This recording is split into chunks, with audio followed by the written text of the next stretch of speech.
po si Josephel Haikin Ginto. Ako naman si Brian Ginto. Dati po akong bank teller sa isang malaki pong bangko.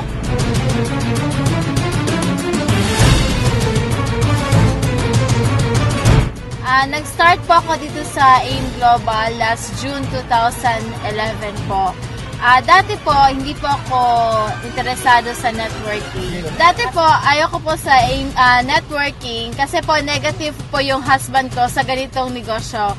Kasi po, para sa kanya, isa po itong scam at isang kalokohan. Kasi po, para sa kanya, wala pong kumikita dito.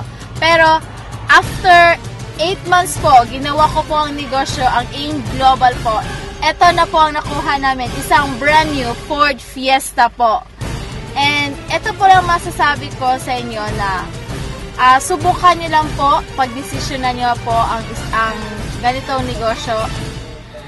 Dati po, naghahawak po ako ng pera na hindi po sa akin. Ngayon po, hawak ko na po ang sariling manobela ng aking kotse po.